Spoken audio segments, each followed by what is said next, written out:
Who can imagine life without this caffeinated beverage?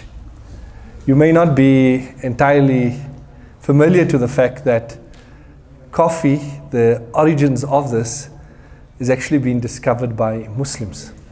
About 1200 years ago, there was a shepherd who was grazing his goats in Ethiopia. And he noticed that when the goats ate from a particular bush, they became very energetic and lively. And having to work long hours and having to push themselves, he was then tempted to see what effect would that have on him. And that is when it was first consumed, boiled, and it became prevalent. And it was spread throughout the Muslim world, with Muslims traveling for Hajj and for Umrah. And then around the 16th century, it was taken into Europe, and the first coffee house was established in Venice in 1645. And today there are close to 2.5 billion cups of coffee that is consumed on a daily basis. Can I request you guys to come a little bit closer? So Muslims have played an important role in many things that are around us that we don't even think about. And there's a book that is titled 1001 Inventions, Muslims' Contribution to Civilization. It is by Salim bin Hassan. And in that he's mentioned in all parts of our life where Muslims have made an important contribution. And one such aspect, or one of the fields, and I'll just mention 4 or 5 different fields. One of the fields in which Muslims made a major contribution is in maths. And maths is not everyone's favorite subject. Certainly it wasn't mine. One day there was a teacher who had given a sum to the class. There was one child at the back of the class who stood up and said that, "So teacher, tell me, will I ever use this algebra equation?" So the teacher turns to the child and says, "You will not, but some of the smart children in the class may." So all of you who have made it to university fall in that category of the smart kids. May Allah Rabbul Izzah increase you in goodness. So in the field of mathematics, the first person to write a book in this field was Muhammad bin Musa al-Haytham. It is in fact Muhammad ibn Musa al-Khawarizmi. He had written a book on mathematics. And his book's title was Al-Kitab al-Mukhtasar fi Hisab al-Jabr wal-Muqabala. A summary, a compendious book in the completion of calculation and balancing. And in that, he had put certain laws which till today are used as the basis for algebra. Till today, some of those principles are prevalent. And at the core of what he had put together, it was using an unknown variable to work out real life solutions. Like someone had written a note and said, "Dear algebra, stop asking me to find your x. She has left, and don't ask why will she be coming back. Why?" So the thing is that this book, for many 100 years, it was at the core of what people had studied. And engineering that we have up until today, it still used some of those equations that were put in place by Khawarizmi. That is one of the fields in which Muslims made a contribution. The second field in which Muslims made a contribution is in optics. For many years, there was the understanding by the Greeks that a person used to see by describing the eye as almost like a laser. So there was a light laser that goes out of the eye. And Khawarizmi had put together an understanding of the fact that it wasn't a laser that goes out of the eye, but rather it was light that enters the eye. And he had made some groundbreaking discovery in this regard. And this led to the photography that we have today. Can you imagine life without Instagram and how the world evolves around Instagram? The capturing of light of a scene, capturing that image and reproducing it has become a worldwide industry. And almost 1,000 years ago, Ibn al-Haytham was sitting in a room where there was a small hole, and the light came through that hole into a dark room. And that room in the Arabic language is qamara. And that is where the origin of this word comes from. And he observed how the light came into the room and in an inverted, obstructed manner, and was able to capture it. And that was the first or the starting point of optics. And it continued to then develop. And he wrote a journal that was used almost for 500 years, as Maulana had outlined in terms of the cataract operation also and understanding the eye. So the second field in which Muslims had made a major contribution was in optics. The third field where Muslims made a contribution was in navigation and in geography.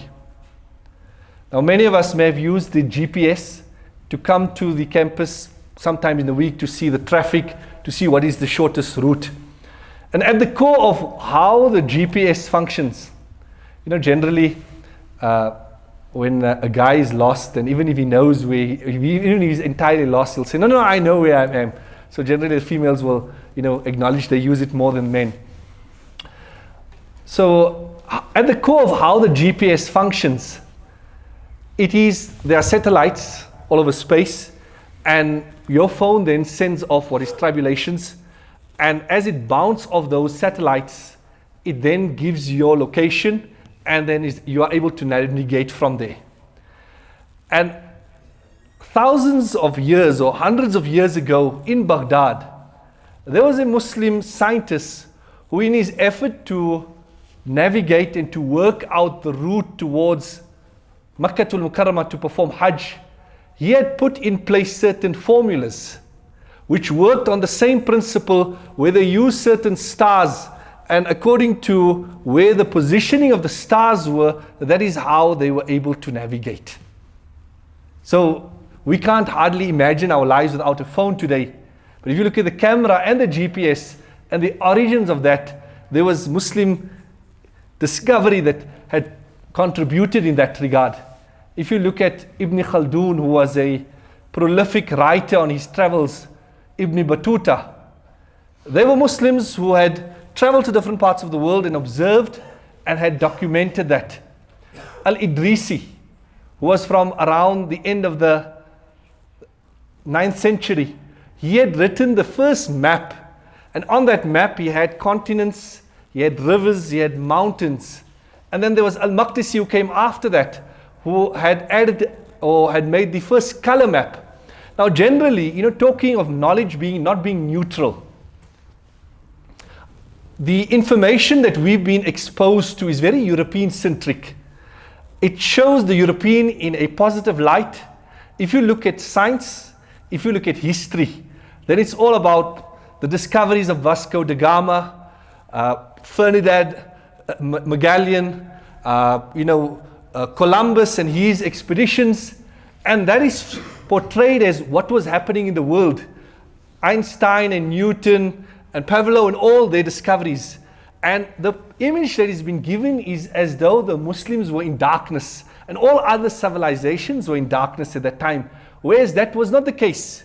History has shown that when Ferdinand Magellan had come and discovered the Cape of Good Hope, or Vasco da Gama had undertaken the trip to the Far East, or Columbus had traveled towards America, there were Muslim explorers with them on those ships. They were Muslim explorers, but they've never been given that exposure because of the fact that it is European-centric, and that is why we need to bring alive our own history and we not leave it at that point and to continue to excel in that regard. If you look at the area of aviation, then generally when you think of the first discoveries in this regard, you think of the Wright brothers. But that wasn't the first attempts in aviation. In Cordoba, Muslim Spain, there was a scientist by the name of Abbas ibn Firnas, and he in fact made the first attempt at flying.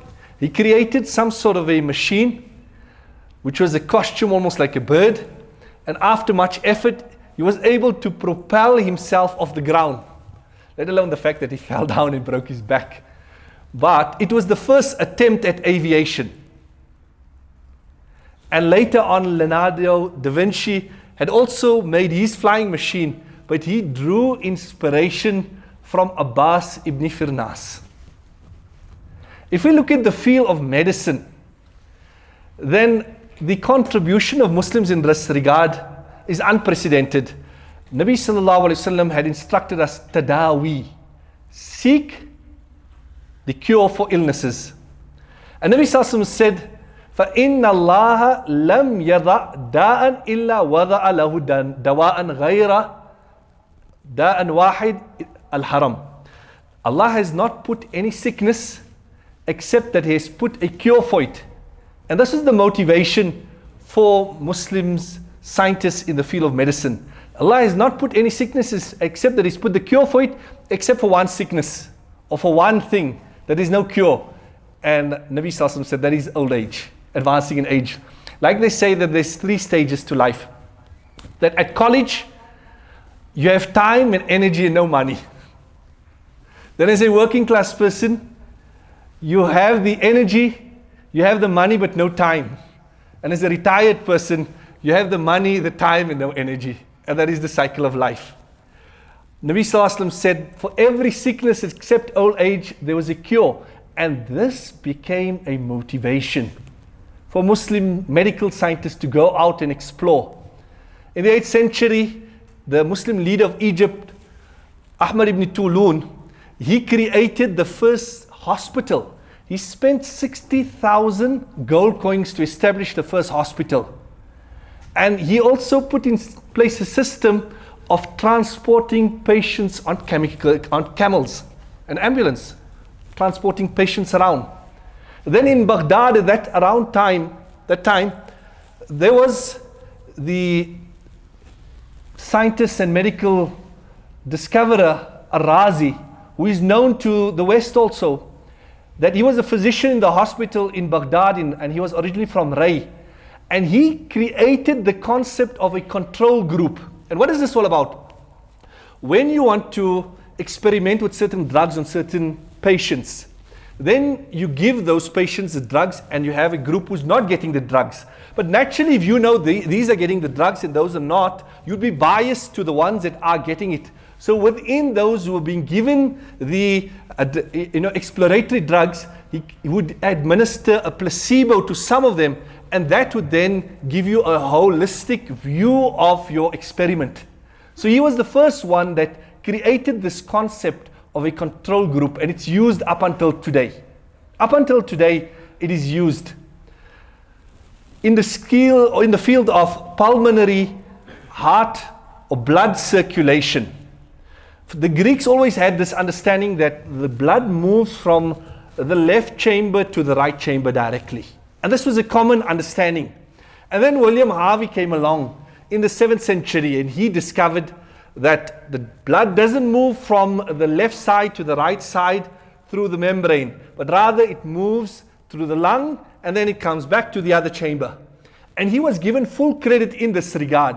But in 1920, there were certain ancient documents that were discovered, and in that it came to light that Ibn al-Nafis, who lived 400 years before William Harvey, he already had documented that the blood doesn't come through from the left chamber to the right chamber, but rather it moves around the body before it comes to the right chamber. So he was 400 years before William Harvey, he had already discovered that. In the field of surgery, you have Zahrawi, who had written a book, 1,000 pages, an encyclopedia on surgery, and he had brought about the discovery in terms of stitching wounds closed. And up until that point, when they stitched a wound, they would use gut, and they would have a second procedure to remove the gut, when he discovered catgut, which then could be removed without a procedure. And it is said, in terms of the first cesarean section, he was the one who carried out the first cesarean section to have a baby delivered. And the most notable contribution in the field of medicine is by Ibn Sina. Now he has been Latinized Avicenna, by the West, and they did not want to give him his credit that he was of Muslim origin. And his book, Al-Qawanun Tib, the canon of medicine, was the main book on medicine for a number of centuries. Up until the 18th century, throughout Europe, they were using the book. Today, his type of medicine is now used as alternate medicine, but there are many of the principles that he put forth that still remain in usage up until today. So this is the major contribution that Muslims had made in the field of medicine. And you're coming together here on a university campus, what we could almost consider as one of the most august campuses in the country. The reasoning and the understanding behind this, where you are, you have lecturers who are some of the best lecturers in the world, and you can be attending a class on molecular biology, and a few minutes later you move to your class on neuroscience, and you have people lecturing on those fields who have gained a lifetime of knowledge on that. Having all this knowledge being brought together, as Maulana Ibrahim Bam has outlined, that this has its origins in Islamic history. While the first university was established in Fez in the 8th century by Fatima al-Fihri, and together with that there was also a mosque on the campus which her sister Maryam had established. And alhamdulillah, here we have today the Musalla on the Wits campus. So following in that footsteps. And once that was established in centers like Qurtuba, Baghdad, Cairo, it all followed suit. So this is our rich heritage and legacy, to have our deen together while we pursue our academic studies. And we're able to gauge the great contribution that Muslims had made in this regard. But if we look at it, what was the motivation that pushed them forward? Look at the maps that Idrisi drew. It wasn't just for the sake of wanting to be the first to draw maps. It was maps that were drawn with the intention that Muslims need to travel to Makkatul Mukarramah. So how can I assist in that regard? When you look at the contribution in astronomy, then the understanding was that Muslims need to travel by ship or by land. How can I contribute in a way of making their travel to the Haramain easier? When you look at the contribution of Al-Haytham in optics, he was motivated by the idea of appreciating the creation of Allah Rabbul Izzah. If you look at the discovery of coffee, then after it was discovered in Yemen, the mystics and the Sufis used it to remain for long periods awake, so they can continue in their dhikr and the ibadat. So at the core of the discoveries was a noble intention. What was the motivation? And while you undertake your activities and your studies for the year, make noble intentions as to what is it that you would like to achieve. And you should never for a moment think that that was the golden age and we can never achieve similarly. Imam al-Bukhari rahimahumullah was sitting in his class when his ustad said that I would like that there be from amongst you someone who would rise up and compile a book that would gather the authentic ahadith of the Messenger sallallahu alaihi wasallam.